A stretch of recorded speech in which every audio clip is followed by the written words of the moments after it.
Guys, இந்த டாக்ஸிக்காரன் எங்களை நல்லா ஏமாத்திட்டான். நாங்கள் வீடியோ எடுக்கிறோன்னு தெரிஞ்சு எப்படி மூஞ்சியை மறைக்கிறான் பாருங்களேன்.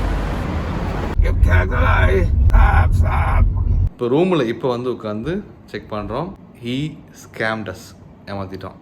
அவன் எங்களை நல்லா ஏமாத்திட்டான். Hello guys, welcome to a new vlog. போன வீடியோ நீங்க பார்த்துருந்தா தெரிஞ்சிருக்கும். நாங்க கோயம்புத்தூர்ல இருந்து தாய்லாந்து போறதுக்காக பிளான் பண்ணி கிளம்பியிருந்தோம். பட் அன்பார்ச்சுனேட்லி நாங்க பெங்களூர்ல மாட்டிக்கிட்டோம். எப்படி மாட்டிக்கிட்டோம்னா, எங்களுடைய flight Bengaluru to Bangkok cancel ஆயிருச்சு. ஸோ போன வீடியோ பார்க்காதவங்க அந்த வீடியோ பார்த்துட்டு வாங்க. ஸோ இப்போ என்ன பண்ணிருக்காங்கன்னா, அந்த ஃபிளைட்டை வந்து மறுபடியும் ரீஷெடியூல் பண்ணிருக்காங்க. இன்னைக்கு ஈவினிங் 4:30 மணிக்கு. ஸோ நாங்க எங்களுடைய சூட்கேஸ் எல்லாம் பேக் பண்ணி ரெடியாக உட்காந்துட்டு இருக்கோம். ஸோ எனி டைம் சூன் எங்களுடைய ஷட்டில் பஸ் வந்துடும். உடனே நாங்கள் கிளம்பிடுவோம். இன்னைக்கு பேங்காக் போயே ஆவேன்.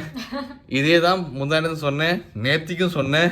இனிமேல் கேன்சல் ஆச்சுன்னா எங்களுடைய ஷெட்யூல் எல்லாமே மிஸ் ஆயிரும். நாங்கள் நிறைய பிளான் பண்ணி வச்சிருக்கோம். ஸோ இந்த நாளைக்கு இங்கே போகணும், இந்த நாளைக்கு இங்கே போகணுங்கிற பிளான் பண்ணி வச்சிருக்கோம். அது எல்லாமே மிஸ் ஆயிரும். ஸோ டேரக்டாக நாங்கள் கேட்டுக்குள்ளே போய் உட்காந்ததுக்கப்புறம் மீதி vlog பண்ணுறேன். Finally we are travelling to Bangkok.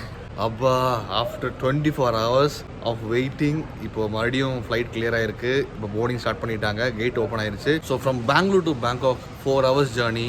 நாங்கள் பிளான் பண்ணது எல்லாமே இப்போ ஸ்பாயில் ஆயிடுச்சு. நாங்கள் அங்கே போய் ரீச் ஆகும்போது மிட் நைட் ஆயிரும். ஃப்ரம் பேங்காக்லேருந்து 2 hours ஜேர்னி இருக்குது பட்டாயாக்கு. எப்படி போக போகிறோன்னு தெரியல.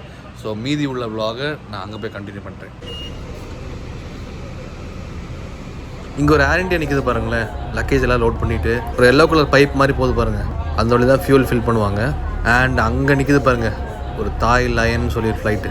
அந்த ஃப்ளைட்டில் தான் நம்ம போக போகிறோம். இப்போ நம்ம போயிட்டு இருக்க பஸ்ஸை ஏன் ஸ்டாப் பண்ணியிருக்காங்கன்னா, இந்த ரைட் சைடில் பாருங்களேன், இந்த ஃப்ளைட் இண்டிகோன்னு. இந்த ஃப்ளைட்டோட என்ஜின் ஆனில் இருக்குது. ஃப்ளைட்டோட என்ஜின் ஆனில் இருந்துச்சுன்னா ஃப்ளைட்லேருந்து வர அந்த காற்று பின்னாடி பயங்கரமாக இருக்கும். ஸோ அதனால தான் பஸ் இங்கே ஸ்டாப் பண்ணி வச்சுருக்காங்க. இப்போது அந்த பஸ்ஸு கிராஸ் பண்ணிச்சுன்னா அடிக்கிற காற்றுக்கு பஸ்ஸு குட்டிக்காரன் அடிச்சிடும். ஸோ இதான் நாங்கள் போக போகிற ஃப்ளைட், தாய் லயன் போயிங் 737. யப்பா, இந்த ஃப்ளைட்டுக்காக தாங்க நாங்கள் 24 மணி நேரம் காத்திருந்தோம். போன வீடியோ நீங்கள் பார்த்துருந்தா தெரிஞ்சிருக்கும். இந்த ஃப்ளைட்டை தாங்க கேன்சல் பண்ணி விட்டாங்க நேற்றுக்கு.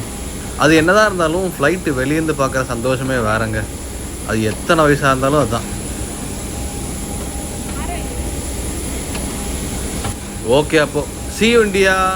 பாய் பாய், போயிட்டு வரேன். வலது கால் எடுத்து வச்சு உள்ளே போகிறேன். இந்த ட்ரிப்பு சிறப்பாக இருக்கும். ஐ ஜாலி. ஆரம்பமே ஏர் ஹோஸ்டஸ் அக்கா. ஹலோ. ஸோ ஃபைனலி எங்களுக்கு ஃப்ளைட்டில் போர்ட் ஆயிடுச்சு. அண்ட் நாங்கள் ஆசைப்பட்ட மாதிரி விண்டோ சீட் எங்களுக்கு கிடச்சிச்சு. கோயம்புத்தூர்லேருந்து பெங்களூர் வந்தப்போ எங்களுக்கு விண்டோ சீட் கிடைக்கல. இப்போ இன்கேஸ் நீங்கள் விண்டோ சீட் வேணும்னா நீங்கள் உங்களுக்கு போர்டிங் பாஸ் கொடுப்பாங்கல்ல, அங்கே நீங்கள் கேட்டிங்கன்னா உங்களுக்கு விண்டோ சீட் கொடுப்பாங்க. ஸோ நாங்கள் இந்த தடவை கேட்டுட்டோம், அதான் நாங்கள் விண்டோ சீட் கொடுத்துட்டாங்க. எங்களுக்கு கிடச்சிருக்க விண்டோ வந்து விங்ஸ் வியூ. ஆர்எஸ்எஸ் அக்கா வந்து அவங்க ஊர் அக்கா போல், தாய்லாந்து அக்கா. நல்லா வெள்ளை வெள்ளன்னு இருக்காங்க.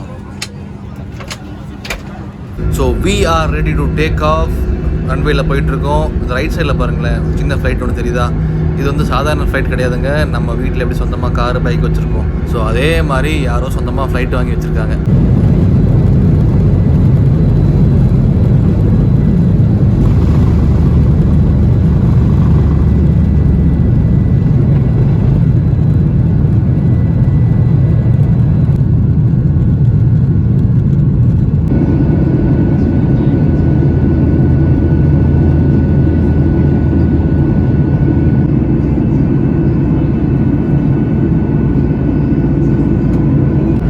காய்ஸ், 3.5 மணி நேரம் ஃப்ளை பண்ணதுக்கப்புறம் ஃபைனலி நாங்கள் தாய்லாண்டுக்கு மேலே பறந்துட்டுருக்கோம். இந்த ரைட் சைடில் பாருங்களேன் எவ்வளோ அழகாக இருக்குன்னு. இது கீழே பார்க்குறது தான் தாய்லாந்து. லைட்ஸ் எல்லாம் பாருங்களேன் அவ்வளோ பியூட்டிஃபுல்லாக இருக்குது. ஸோ நாங்கள் இன்னும் 3 minutes லேண்ட் ஆயிடுவோம்.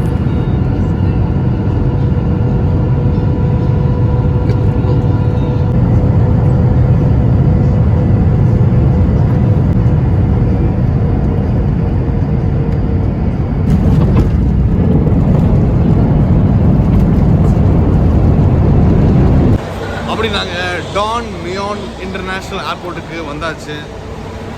So we are going for emigration and visa processing main.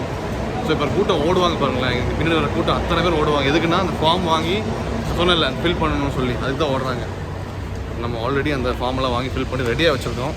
அதனால் க்ரௌடு இருக்காதுன்னு நினைக்கிறேன். Let's see. இந்த ஏர்போர்ட் வந்து ஒரு பட்ஜெட் ஏர்போர்ட். பேங்காக்கில் மொத்தம் 2 ஏர்போர்ட் இருக்குது. ஒன்று வந்து சொர்ணபூமி ஏர்போர்ட், இன்னொன்று டிஎம்கே, அதாவது Don Mueang international airport. So Don Mueang international ஏர்போர்ட்டில் தான் வந்து பட்ஜெட் ஃப்ளைட்ஸ் இறங்கும். இதுதான் முதல் கன்ஸ்ட்ரக்ட் பண்ண ஏர்போர்ட். ஸோ க்ரௌடும் கம்மியாக தான் இருக்குது, பெரிய கூட்டம்லாம் இல்லை. எனக்கு தெரிஞ்சு நம்ம ஃப்ளைட்டு தான் லேண்ட் ஆகிருக்கு நினைக்கிறதில்ல. வேறு எந்த ஃப்ளைட்டுமே இது வரைக்கும் வரல. ஸோ வீசா இடத்துக்கு போய் பார்த்துட்டு உங்களுக்கு அப்டேட் பண்ணுறேன். ஸோ காய்ஸ், இமிக்ரேஷன்லாம் முடிச்சுட்டு எங்களோட பேக்ஸ் எல்லாம் கலெக்ட் பண்ணிவிட்டு வெளியே வந்தாச்சு. ஸோ என்ன ஒரு ஃபன் நடந்துச்சுன்னா, நாங்கள் நினச்ச மாதிரியே கிடையாது, நாங்கள் சொன்னதே கிடையாது. Visa is free. S guys, visa is free. நாங்கள் எதிர்பார்க்கவே இல்லை. நாங்கள் அதுக்காக தனி பேமெண்ட்லாம் கொண்டு வந்தோம். 2500 பாத் வந்து சொல்லியிருந்தாங்க ஒரு ஆளுக்கு வீசா. ஸோ அதெல்லாம் பிளான் பண்ணி கொண்டு வந்தோம். நீங்கள் பார்த்தீங்கல்ல, அந்த பேப்பர்ஸ் எல்லாம் நாங்கள் ஃபில் பண்ணி கொண்டு வந்தோம். இங்கே வந்தால் எதுவுமே இல்லை, ஒரு 2 மினிட்ஸ் கூட இல்லை. ஸ்ட்ரைட்டாக இமிக்ரேஷனுக்குள்ளே போனோம், ஸ்டாம்ப் பண்ணி கொடுத்துட்டாங்க, லக்கேஜ் எடுத்தோம், வெளியே வந்துட்டோம். எதுவுமே கேட்கல, பயோமெட்ரிக்ஸ் மட்டும் எடுத்தேன். எனக்கு என்ன சந்தோஷம்னா, அப்பாடா 5000 பாத் சேவ் பண்ணியிருக்கோமே அப்படின்னு ஒரு சந்தோஷம். அதுக்கப்புறம் என்ன பண்ணோம்னா, இறங்கி வந்துட்டு இந்த மாதிரி சிம் ஷாப் நிறைய இருக்கும். தாய்லாண்டில் கண்டிப்பாக நமக்கு இன்டர்நெட் தேவைப்படும். ஸோ அதில் டிடாக்னு சொல்லி இந்த சிம் கடை ரொம்ப ஃபேமஸ். நான் விசாரித்த வரைக்கும் இவங்க தான் கொஞ்சம் பெஸ்ட்டாக இருக்காங்க. நீங்கள் பார்த்தீங்கன்னாலே தெரியும், 5G 15 GB 8 டேஸுக்கு 300 பாத். ஸோ அதாவது நம்ம ஊரில் 650 ரூபா. அது முடித்த உடனே நாங்கள் டாக்ஸி சர்வீஸ்க்கு வந்து செக் பண்ணோம். என்னென்னா இந்த டைம் வந்து இப்போது 11-12 o'clock ஆச்சு. இந்த டைமுக்கு இங்கே இந்த ஏர்போர்ட், இந்த டிஎம்கே ஏர்போர்ட்லேருந்து பட்டாயா போகிறதுக்கு 2 hours ஆகும். பட் எந்த சர்வீஸும் கிடையாது. இப்போது காலையில் 6 மணி தான் பஸ் சர்வீஸ் எல்லாமே ஸ்டார்ட் ஆகும். இப்போது டாக்ஸி மட்டும்தான் இங்கே அவைலபிள். பட் டாக்ஸி எடுத்தோம்னா 2500 பாத்துக்கு மேலே போகும். அது ஏர்போர்ட் டாக்ஸி ரொம்ப எக்ஸ்பென்சிவாக இருக்கும். ஸோ நாங்கள் என்ன பண்ணோம்னா, வெளியே வந்தப்போ இந்த லோக்கல் பீப்புள் வெளியே இருந்தாங்க, ட்ராவல் ஏஜென்சிஸ் இருந்தாங்க. ஸோ என்னோடய பொண்டாட்டியோட பெரிய அறிவுனால அங்கே போய் கேட்டோம். அவங்க சைலண்டாக அவங்க சொன்னாங்க, 1600 பாத்துக்கு 2 பேர் நாங்கள் கொண்டு போய் விட்டுட்டு வந்துடுறேன், நீங்கள் 1600 பாத்து கொடுத்தா போதும் சொன்னாங்க. ஸோ அது நல்ல டீல். ஆக்சுவலி 1600 பாத்துக்கு நல்ல ஒரு டீல். நான் விசாரித்தேன். ஏன் நல்ல டீல்னு சொல்லணும்னா, நான் சிம் கடைக்காரங்கிட்ட கேட்டப்போ அவங்க சொன்னாங்க 2500 வந்து ரீசனபிள் ரேட்னு சொன்னாங்க. ஸோ அவங்க அதோட கம்மியாக சொன்னப்போ I felt okay, so let's go for திஸ்ன்னு சொல்லி புக் பண்ணி வெயிட் பண்ணிகிட்ருக்கோம். இப்போ டாக்ஸி வந்ததுக்கப்புறம் உடனே எங்கள் பேக்கெலாம் தூக்கி போட்டு சீக்கிரம் ரூம் போய் படுக்கணும். முதல்ல சரியான டயர்டு. முந்தா நேற்றுக்கெல்லாம் தூக்கமே சரியாகலை. ட்ராவல், சேரில் உட்காந்து தூங்குறது, ஃப்ளைட்டில் உட்காந்து தூங்குறது, ரொம்ப டயர்டாகிடுச்சு. ஸோ சீக்கிரம் ரூமுக்கு போயிட்டு ரூம் எப்படி இருக்குன்னு சொல்லி காட்டுறேன். Welcome to Thailand. ஸோ எங்களுடைய டாக்ஸி வந்துருச்சு வெளியே. ரொம்ப பிஸியாக இருக்குது. இந்த டைமுக்கு நிறைய காசு பாஸ் பை பண்ணிகிட்டே இருக்குது. ஸோ இது வந்து டொயோட்டா கொரோலா.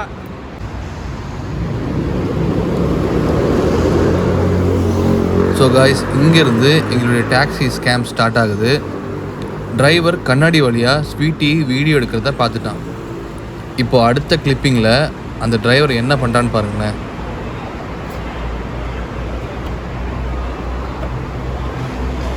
கேமரா ஸ்வீட்டி கையில் இருக்குன்னு தெரிஞ்சு எப்படி டிரைவர் மூஞ்சியை கீழே மறைக்கிறான்னு பாருங்களேன். மறுபடியும் ஸ்லோ மோஷனில் காட்டுறேன் பாருங்கள்.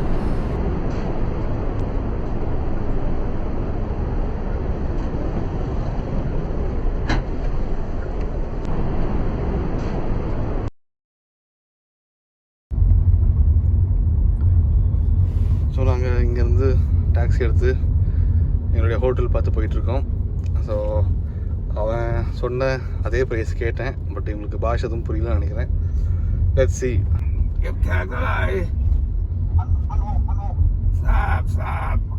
என்னவோ பேசுகிறாங்க, நான் ஒன்றும் புரியல. எனக்கு நம்ம என்ன பேர் சொல்லியிருந்தோமோ அது கொடுத்துட்டு போகிறோம். ஓகே, அது இது வந்து 2 hours ஜேர்னி. எப்படி போகும்னு தெரில. ஸோ கைஸ், எங்களுடைய ஹோட்டல் பார்த்து போயிட்டுருக்கோம். அந்த டாக்ஸியில் நாங்கள் ஏறிட்டோம். இப்போது இந்த டிரைவருக்கு வந்து நாங்கள் பேசுகிற பாஷை புரியல, அவர் பேசுகிறது எங்களுக்கு புரியல, அவருக்கு வந்து இங்கிலீஷும் புரியல. அது எப்படி கம்யூனிகேட் பண்ண போகிறோன்னு தெரியல. Let's see. எப்படி ஒரு 2 hours வெயிட் பண்ணணும். இறங்கினதுக்கப்புறம் தான் மனுஷங்களோட உண்மையான மூஞ்சி பார்க்க முடியும். அப்போ பேசினப்போ அவங்க சொன்னாங்க, சந்தோஷமாக சிரிச்செல்லாம் பேசினாங்க. ஸோ இறங்கினதுக்கப்புறம் என்ன அமௌண்ட் கேட்குறாங்கிறத நான் உங்களுக்கு சொல்கிறேன். என்ன இருந்தாலும் நான் மறக்காமல் வீடியோ எடுத்துடுவேன்.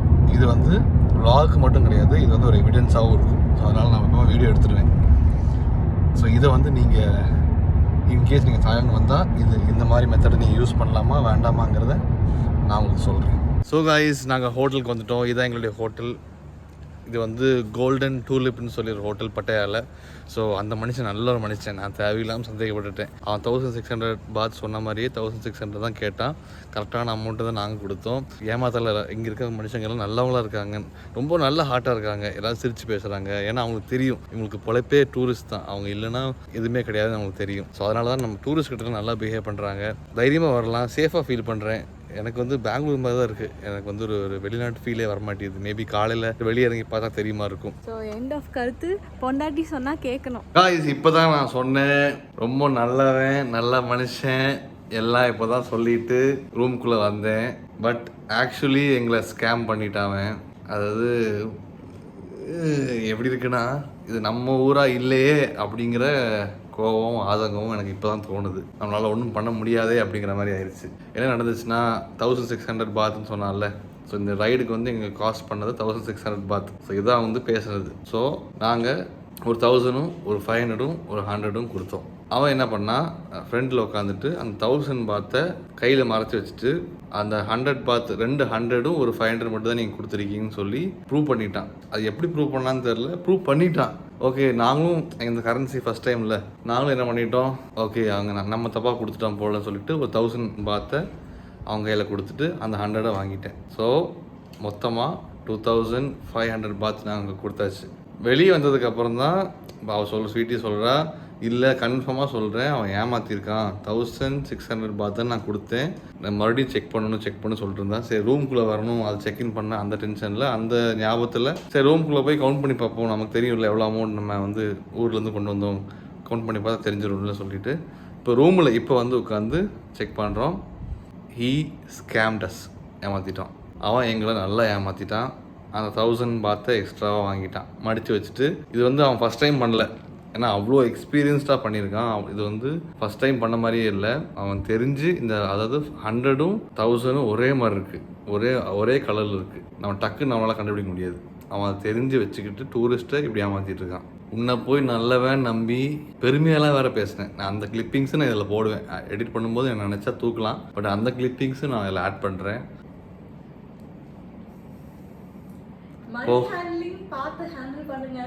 என்ன ஒரு மனசில் சமாதானம்னா, ஆக்சுவலி உண்மையான அமௌண்ட் சார்ஜ் பண்ணாங்கன்னா ஃப்ரம் ஏர்போர்ட்லேருந்து வந்த இடத்துக்கு சார்ஜ் பண்ணாங்கன்னா 2500 தான் வாங்குவாங்க. ஸோ இதுதான் நார்மல் ரேட், அங்கத்த ஆளுங்களும் சொன்னாங்க. ஸோ ஓகே, கரெக்டான ரேட் தான் கொடுத்துருக்கோம். ஸ்கேம் பண்ணிட்டான், 1600 தான் கொடுத்துருக்கணும், ஏமாற்றிட்டான். ஆனாலும் ஓகே 2500 தான் நார்மலாக கொடுக்குறாங்க அப்படிங்கிற ஒரு வார்த்தையை நானே சொல்லிக்கிட்டு என் மனசு தேர்த்துக்கிட்டு இருக்கேன். இனிமேல் உஷாராக இருக்கணும், இனிமேல் கொஞ்சம் கேர்ஃபுல்லாக இருக்கணும். இந்த ஊரை பற்றி நான் கேள்விப்பட்டிருக்கேன். பட் ஸ்டார்டிங்லே நாங்கள் வந்து என்ட்ரு ஆனோடனே இப்படி ஒரு ஸ்கேம், அதுவும் 1000 பாத்துக்கும் போது நம்ம ஊரில் 2500 எங்களை ஏமாற்றிருக்கான். அவன் நல்லா இருக்கணும், அவனும் அவன் குடும்பமும் நல்லா இருக்கணும்.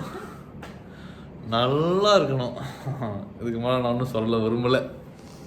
ஃப்ளாஷ்பேக். என்னோட பொண்டாட்டியோட பெரிய அறிவுனால எண்ட் ஆஃப் கருத்து பொண்டாட்டி சொன்னா கேட்கணும். சரி, நான் செவனே தானா போய்க்கிருந்தேன். பொண்டாட்டி சொன்னா கேட்கணும். யாரு வம்பு தும்புக்காச்சும் போனனா? கௌரவம்னு என் கௌரவத்தையே ஆரம்பிச்சிட்டீங்களா? பொண்டாட்டி சொன்னா கேட்கணும். டேய், நீ எந்த ஜில்லாவில் இருந்தாலும் சரி, ஓ உசுறு என் கையில தான். டேய், என் கையில தான்.